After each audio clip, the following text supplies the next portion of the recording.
Praise lord, హల్లెలూయా. దేవుని నామానికి స్తోత్రాలు. మీ అందరికీ నా వందనాలు తెలియజేస్తున్నాను. Jyotirmay with Jesus YouTube channel ద్వారా గత కొన్ని వారాల నుండి యేసుక్రీస్తు వారి యొక్క 12 మంది శిష్యుల యొక్క జీవితాలను గురించి తెలుసుకుంటూ వస్తున్నాము.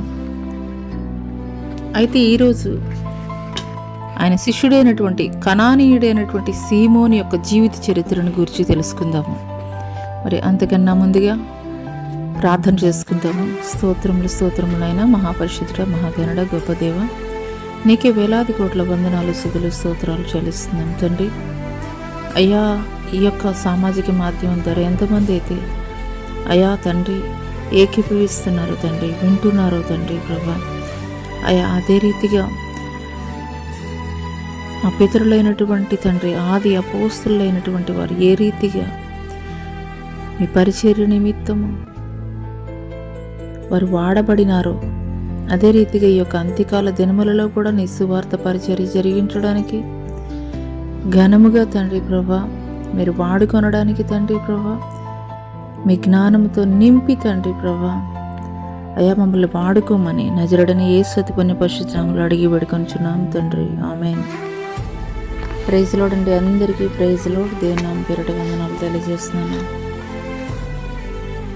ఈరోజు యేసుక్రీస్తు వారి యొక్క 12 మంది శిష్యులలో ఒకరైనటువంటి కనానీయుడైనటువంటి సీమోని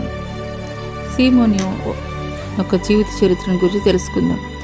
ముందుగా కనానీయుడైనటువంటి సీమోని యొక్క జీవిత చరిత్ర కొద్ది నిమిషాలు పరిచర్య గురించి తెలుసుకుందాము. పరిచయం గురించి యేసుక్రీస్తు వారి 12 మంది శిష్యుల్లో ఈ యొక్క కనానీయుడైనటువంటి సీమోన్ అయితే కనుక ఒకడు.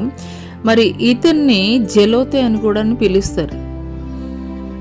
ఇతను 1వ శతాబ్దము ఏడీలో అయితే కనుక కనాన్లో జన్మించినట్లుగా చరిత్రకారుల యొక్క గ్రంథాల ద్వారా తెలియజేయబడుతుంది. యేసు పరిచర్యలో కనానీయుడైనటువంటి సీమోని యొక్క పాత్ర తెలుసుకుందాము. యేసుక్రీస్తు వారి పరిచర్యలో కనానీయుడైనటువంటి సీమోని యొక్క పాత్ర యోహాను సువార్త 13వ అధ్యాయం 1 నుండి 5 వచనాలు కనుక మనం చూసుకున్నట్లయితే, ఆయన పస్కా పండుగకు ముందు రోజు ఆయన భోజన పంక్తిలో నుండి లేచి తన పై వస్త్రాన్ని అవతల పెట్టి ఒక తువాలు తీసుకొని నడుముకి కట్టుకొని అంతటి పళ్ళెంలో నీళ్లు పోసి శిష్యుల పాదాలు కడుగుటకును తాను కట్టుకొని ఉన్న తువాలతో తుడుచుటకును మొదలుపెట్టాను. యేసుక్రీస్తు వారు ఆయన రోమా సైనికులకి అప్పగింపబడేటువంటి ముందు రోజు జరిగినటువంటి మరి ఈ యొక్క కార్యక్రమం ఇది. యేసుక్రీస్తు శిష్యుల యొక్క పాదాలు కడగడం అనేది ఆ యొక్క పరిచర్యలో ఈ యొక్క కనానీయుడైనటువంటి సీమోను అనేటువంటి శిష్యుడు కూడా ఉన్నాడు. అంత మాత్రమే కాదు, ప్రభురాత్రి భోజనంలో కూడాను ఈ యొక్క సీమోను పాల్గొన్నట్లుగా యోహాను సువార్త 13వ అధ్యాయం 21 నుండి 28 వచనాలు కనుక మనం చూసుకున్నట్లయితే తెలుస్తుంది. యేసుక్రీస్తు వారు ఎందుకు వరకు ఆయన పస్కా పండుగకు ముందు రోజు ఆయన శిష్యుల యొక్క పాదాలు కడిగారు. ఆయన 100% దేవుడు, 100% మానవుడు. కానీ శిష్యుల పాదాలు ఆయన ఎందుకు కడగవలసి వచ్చింది అని అంటే కనుక ఆయన ఒక మాదిరికరమైనటువంటి జీవితాన్ని మనకి తెలియజేయ నిమిత్తమే ఆయన ప్రభురాత్రి భోజనానికి ముందుగా శిష్యుల యొక్క పాదాలు కడిగినట్లుగా ఇక్కడ లేఖనంలో తెలియజేయబడుతుంది. ఆ తర్వాత యేసుక్రీస్తు ప్రభులు వారు సిలువకు అప్పగింపబడి ఆయన పునరుద్ధానుడైన తర్వాత మరి తండ్రి యొద్దకి ఆరోహణమయ్యేటువంటి క్రమంలో శిష్యులైతే కనుక అడుగుతారు, దేవా మరి 3.5 సంవత్సరాలు మేము మీతోటే ప్రయాణం చేస్తాము, మరి మీరు మమ్మల్ని విడిచి వెళుతున్నారు అని చెప్పేసి అడిగినప్పుడు యేసుక్రీస్తు ప్రభులు వారు చెప్పినటువంటి మాట మరి యోహాను సువార్త 14వ అధ్యాయం మరి 15, 16, 25, 26 వచనాల్లో కనుక మనం చూసుకున్నట్లయితే ఆయన మాట్లాడుతుంటారు. నేను తండ్రిని వేడుకుందును, మీ యొద్ద ఎల్లప్పుడూ ఉండుటకే ఆయన వేరొక ఆదరణకర్తను అనగా సత్యస్వరూపియకు ఆత్మను మీకు అనుగ్రహించను. ఆదరణకర్త అనగా తండ్రి నామమున పంపబో పరిశుద్ధాత్మ సమస్తమును మీకు బోధించి నేను మీతో చెప్పిన సంగతులన్నిటినీ మీకు జ్ఞాపకం చేయను. ఆయన తండ్రి యొద్దకు ఆరోహణమయ్యేటప్పుడు చెప్తున్నారు, నేను వెళ్ళిపోతున్నానని మీరు విచారించవలసినటువంటి అవసరం లేదు. ఎందుకొరకనంటే కనుక మీరు కనిపెట్టి ఉండండి, మీ కొరకు నేను ఒక ఆదరణకర్తను పంపిస్తున్నాను. నేను మీ కొరకు ఒక ఆదరణకర్తను పంపిస్తున్నాను, కాబట్టి మీరు విచారించవలసినటువంటి అవసరం లేదు. ఆ ఆదరణకర్త ఏం చేస్తారు అని అంటే కనుక, తండ్రి నామమున పంపబో పరిశుద్ధాత్మ సమస్తాన్ని కూడా మీకు బోధిస్తారు. మీతో నేను ఏ సంగతులు అయితే చెప్పానో అవన్నీ కూడా మరలా మీకు జ్ఞాపకం చేస్తాడని తెలియజేశారు. అదే రీతిగా యేసుక్రీస్తు ప్రభులు వారు చెప్తున్నారు, మీరు యెరూషలేము అయితే కనుక విడిచిపెట్టి వెళ్ళొద్దు, యెరూషలేముని మీరు విడిచిపెట్టి వెళ్ళొద్దు. నేను నా తండ్రి యొద్ద నుండి ఇచ్చినటువంటి వాగ్దానం ఏదైతే ఉందో మీ కొరకు నేను ఒక ఆదరణకర్తను పంపిస్తానని చెప్పినటువంటి వాగ్దానం నెరవేర్చబడే వరకు అయితే గనక మీరు యెరూషలేములోనే కనిపెట్టి ఉండండి, వేచి ఉండండి అని దేవుడు తెలియజేశాడు. అపోస్తలుల కార్యం 1:4.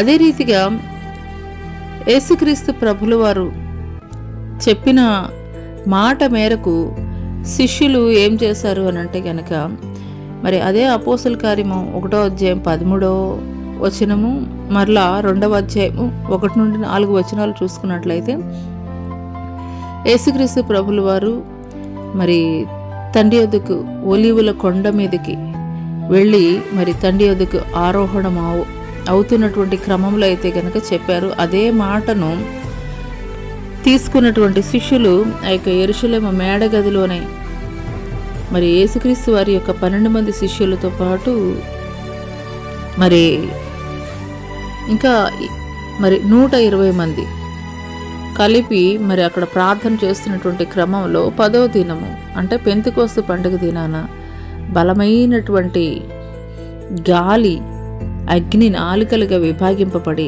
వారందరి మీద వ్రాలినప్పుడు వారందరూ కూడాను వారు ఎరిగినటువంటి అన్య భాషలతోటి వారికి వాక్శక్తి అనుగ్రహించిన కొలది కూడాను ఒక్కొక్కరు పరిశుద్ధాత్మతోటి నింపబడినటువంటి వారే మరి అన్య భాషలతో మాట్లాడినట్లుగా లేఖనం తెలియజేయబడుతుంది. హల్లెలూయా. ఆదిమ సంఘ పునాదులు కూడాను అప్పుడే నిర్మాణం జరిగినాయి అనేటువంటి విషయం అయితే గనక తెలియజేయబడుతుంది. ఆదిమ సంఘ పునాదులు. హల్లెలూయా. అప్పుడు ఎప్పుడైతే పరిశుద్ధాత్మను పొందుకున్నారో అప్పటి నుండి పరిచర్య ఆరంభించడం మొదలుపెట్టారు. హల్లెలూయా. ఆ తర్వాత కనానీయుడైనటువంటి సీమోను సేవా జీవితాన్ని గురించి తెలుసుకుందాం. సీమోను తన యొక్క సువార్తను సేవను ఈజిప్టు, ఆఫ్రికా, మార్టేనియా, లిబియాల్లో అయితే కనుక చేశారు. సీమోను ఈజిప్ట్లో సువార్త పరిచర్యను ముగించుకొని మెసొపొటేమియాకు వెళ్ళాడు. అక్కడ తద్దయిని కూడా కలిశాడు. వారిద్దరూ పర్షియాలో అద్భుతమైనటువంటి పరిచర్య చేశారు. అక్కడ అనేక మందిని విశ్వాసులుగా మార్చారు. మరి చివరి వరకు కూడా ఇద్దరు హతసాక్షులుగా మరణ కిరీటం అయితే కనుక పొందుకున్నారు. అపోస్తలుడైనటువంటి సీమోను నార్త్ వెస్ట్ ఆఫ్రికాలో, మార్టేనియాలో, బ్రిటన్లో పరిచర్య చేసినట్లుగా ఓల్డ్ హాంఫన్ అనేటువంటి చరిత్రకారుడైతే కనుక తెలియజేస్తున్నాడు. సీమోను పరిచర్య ద్వారా పార్థియన్లు, మాదేయులు, మెసొపొటేమియా వారు, పోలాండ్ వారు, ఆసియా వారు, పంపులియా, ఈజిప్టు, ఆఫ్రికా, కురేనియా, మరి రోమా నివాసులు, రోమాలో ఉండుటకు వచ్చినటువంటి వారు, యెరూషలేము యూదులు, అక్కడ నివసించేటువంటి యూదా సమాజం వారు, గెటోలియన్ తెగవారు, స్పానియార్డ్లు, వీరి మూల ప్రాంతం గాలుకు చెందిన వివిధ దేశముల వారు, బ్రిటన్ దేశానికి చెందినటువంటి హరిటన్లు, రోమీయులకు అందుబాటులో లేని సమరియన్లు, డెపియన్లు, జర్మన్లు, స్కిదియన్లు, వారి దూర ప్రాంత దేశీయులు, ఇంకా అనేక దేశాల వారు, ద్వీపవాసులు అనేకులైతే కనుక ఉన్నారని చెప్పవచ్చు. సీమోని యొక్క పరిచర్య ద్వారా వీరందరూ కూడా ప్రభావితం చెందారని. అంత మాత్రమే కాదు, ఇంకా అనేక దేశాల్లో వారు ఉన్నారు. ఫలితంగా దేవాలయాలు క్రైస్తవులతోటి నిండి ఉండేవి. బ్రిటన్ ద్వీపముల అన్నిటిలో కూడాను సీమోను పరిచర్య చేశాడు. పర్షియా వెళ్ళినప్పుడు విగ్రహారాధికులు, పూజారులు ఈయన్ను హతసాక్షిగా మరణానికి అప్పగించారని అయితే కనుక చరిత్రకారుల యొక్క చరిత్ర గ్రంథాల ద్వారా అయితే కనుక తెలియజేయబడుతుంది. హల్లెలూయా. కాన్స్టాంటినోపిల్లోని బైజంటైన్ అనే చరిత్రకారుని ప్రకారం సీమోను గలిలయలోని కానాలో పుట్టాడు. గ్రీకులు మే నెల 10వ తేదీని సీమోను దినము అని చెప్పేసి అయితే అంటారు. ఆ దినమున ఆయన చేసినటువంటి పరిచర్య, హతసాక్షిగా మరణం పొందిన సందర్భాలను గుర్తు చేసుకుంటారు. ఇంగ్లాండ్ దక్షిణ భాగంలో రోమీల స్థానం ఉంది. ఇక్కడ అంచెలంచెలుగా సీమోను సువార్త అయితే కనుక చేస్తున్నట్లుగా తెలియపరచబడుతుంది. SBS ప్రకారం అయితే కనుక యేసుప్రభు నామం నిమిత్తము ప్రపంచంలోని అన్ని దేశాల మూల ప్రాంతాలకు రోమా రాజ్యంను హల్లెలూయా రోమా రాజ్యాన్ని కేంద్రంగా చేసుకుని పర్షియా, అర్మేనియా, పార్థియన్ల తెగలకు, స్కిథియన్ల ప్రాంతాలకు, ఇండియా దేశానికి, బ్రిటిష్ ద్వీపాలన్నింటికి సందర్శించుకుంటూ అయితే కనుక వీరు వెళ్ళినట్లుగా తెలియజేయబడుతుంది. సీమోనుకు జలోతీయుడు అనేటువంటి పేరు ఉండేది. జలోతీయులు జాతీయవాదులన్నీ కూడా పిలువబడతారు. కానీ సీమోను మాత్రం అతి పవిత్రమైనటువంటి ప్రభు సేవ చేశాడు.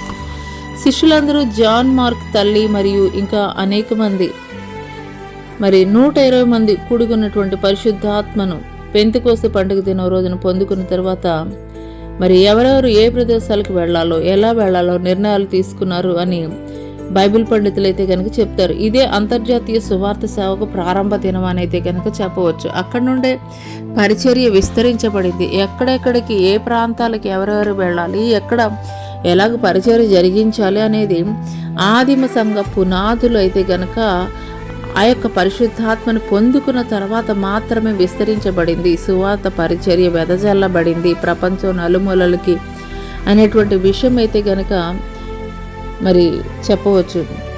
ఆ తర్వాత రోమా సామ్రాజ్యం విస్తరించి విస్తారమైనటువంటి రహదారులను బ్రిటన్ వరకు కూడా వేశారు. ఈ సువార్త సేవకు ఈ రహదారులు బాగా పనికి వచ్చాయి. ఆ రోజుల్లో యూదా ప్రాంతం నాగరికత కలిగినటువంటి ప్రాంతం అనైతే కనుక చెప్పవచ్చు. ఇంగ్లాండ్ నెమ్మదైనటువంటి ప్రాంతంగా మారింది. ఈ ప్రాంతంలో లండన్ రోమాకు ఓడరేవుగా అయితే కనుక మారింది. క్రీస్తు శకం 50లో సీమోను ఇంగ్లాండ్ వెళ్ళినప్పుడు అక్కడ వారంతా రోమాకు చెందిన వారే. వీరిలో స్పానిష్ వారు, గాల్ఫ్, స్విస్, ఆసియా మైనరు, గ్రీకులు కూడా ఉన్నారు. వీరందరూ కూడాను సీమోను మాట్లాడేటువంటి లాటిన్, గ్రీకు తెలిసినటువంటి వారే. సుమారు 300 సంవత్సరాలు రోమా నాగరికత బ్రిటన్ ప్రజల్లో జీర్ణించుకుపోయిందని అయితే గనక చెప్పడానికి ఏమాత్రం కూడాను సందేహం చేయవలసినటువంటి అవసరం లేదు. బ్రిటన్లో ప్రభు సేవకు ఎటువంటి ఆటంకము అయితే గనక కలగలేదు. కానీ రాను ఆ దేశంలో క్రైస్తవ మతం రాజమతంగా అంగీకరించబడింది. సీమోను బోధలు, ఆయన పరిచర్య వేల కొలది జనులను క్రైస్తవులుగా అయితే గనక మార్చబడ్డాయి. అదే రీతిగా యూదాతో తద్దై కలిసి సీమోను పర్షియాలో కొంతకాలం పరిచర్య చేశాడు. వీరు మెసొపొటేమియా, పర్షియా దేశం అంతటా కూడా పరిచర్య చేశారు. అక్కడ వీరు ఇరువురిని సీమోన్ను రంపపు కోతతో, యూదాను బల్లెపు పూటతో చంపి హతసాక్షి మరణానికి కారణమయ్యారు. హతసాక్షులుగా మార్చబడ్డారు. హల్లెలూయా. రోమాలో క్యాథలికుల సమాచారాన్ని బట్టి వీరిద్దరిని ఒకే చోట అయితే కనుక సమాధి చేశారని చెప్తారు. కనానీయుడైనటువంటి సీమోను కాని వారు పరిశుద్ధ గ్రంథంలో ఇంకా ఎవరున్నారు?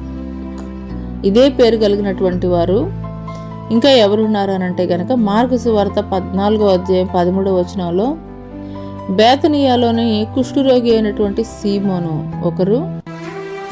ఆ తర్వాత మార్కు సువార్త 15వ అధ్యాయం 21వ వచనంలో కనుక చూసుకున్నట్లయితే క్రీస్తును సిలువను మోయటానికి వచ్చినటువంటి కురేనీయుడైనటువంటి సీమోను. ఆ తర్వాత అపోస్తలుల కార్యంలో 8వ అధ్యాయం 9వ వచనంలో చూసుకున్నట్లయితే గారడీ చేసేటువంటి సీమోన్. ఆ తర్వాత అదే అపోస్తలుల కార్యము 9వ అధ్యాయం 43వ వచనంలో గనక మనం చూసుకున్నట్లయితే యొప్పేలో చర్మకారుడైనటువంటి సీమోన్. ఈ నలుగురు కూడాను ఈ యొక్క పరిశుద్ధ గ్రంథంలో ఉన్నటువంటి సీమోనులే, కానీ యేసుక్రీస్తు ప్రభుల వారి శిష్యులైతే గనక కాదు. సీమోను అని పేరు కలిగినటువంటి వారు మాత్రమే. అయితే ఈరోజు కనానీయుడైనటువంటి సీమోను యొక్క చరిత్ర ద్వారా దేవుడు మనకి తెలియజేస్తుంది ఏమిటి అని అంటే కనుక, ఆయన ఎన్ని ప్రతికూలమైనటువంటి పరిస్థితులు ఎదురైనప్పటికీ కూడాను ఆయన సత్య సువార్తను ప్రకటించినటువంటి వాడిగా ఉన్నాడు. దేవుని కొరకు హతసాక్షిగా కూడాను మరణించినటువంటి వాడిగా ఉన్నాడు. దేవుని పట్ల విధేయత కలిగినటువంటి వాడిగా ఉన్నాడు. దేవుణ్ణి వెంబడించినటువంటి వాడిగా ఉన్నాడు. హల్లెలూయా. అదే రీతిగా ఈ యొక్క కనానీయుడైనటువంటి సీమోను జీవిత చరిత్ర ద్వారా దేవుడు మనకి తెలియజేస్తున్నది ఒకటి, నమ్మకమైనటువంటి వారికి మెండైనటువంటి దీవెనలు అని దేవుడు తెలియజేశాడు. అదే రీతిగా దేవుణ్ణి వెంబడిస్తున్నామనంటే నమ్మకం కలిగి మనం వెంబడించేటువంటి వారంగా ఉండాలి. స్థిరమైనటువంటి విశ్వాసాన్ని కలిగి ఉండాలి. తొట్టిల్లిపోయేటువంటి విశ్వాసాన్ని మనలో కలిగి ఉండకూడదని దేవుడు తెలియజేస్తున్నాడు. అట్టి కృప దేవుడు మనకి దయచేయను గాక. ఆమేన్. ప్రార్థన చేసుకుందాం. స్తోత్రములైన మహాపరిశుద్ధుడ, మహాగణుడ, గొప్ప దేవ, నీకే వేలాది కోట్ల వందనాలు, స్తుతులు, స్తోత్రాలు చెల్లిస్తున్నాం తండ్రి. ఈ ఉదయకాల సమయంలో కనానీయుడైనటువంటి సీమోను యొక్క జీవిత చరిత్ర ద్వారా తండ్రి మీరు మాట్లాడిన ప్రతి మాటను బట్టి మీకు వందనాలు, స్తుతులు, స్తోత్రాలు అయినా.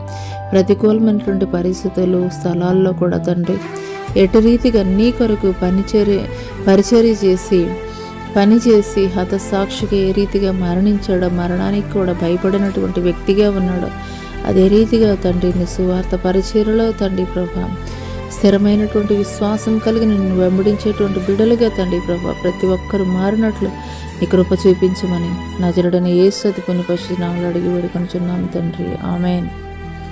ప్రైజ్ లార్డ్ అండి. అందరికీ ప్రైజ్ లార్డ్. దేవుని నామానికి స్తోత్రాలు. మీ అందరికీ వందనాలు. ఈ యొక్క దేవుని యొక్క శిష్యులైనటువంటి వారి జీవితాల చరిత్రలు మనం తెలుసుకుంటూ ఉన్నప్పుడు మన జీవితాలను కూడాను దేవుడు మార్చేటువంటి వాడిగా ఉన్నాడు. మరి ఈ యొక్క సామాజిక మాధ్యమం ద్వారా వింటున్నటువంటి మీరు, మీ జీవితాలు మార్చబడినటువంటి మీరు అనేకుల యొక్క జీవితాలు కూడాను ప్రభావితం చేసేటువంటి వారిగా ఉండాలి. అనేక మందికి తెలియపరిచేటువంటి వారిగా ఉండాలి. తద్వారా దేవుడు మిమ్మల్ని, మీ కుటుంబాలని ఆశీర్వదించును గాక.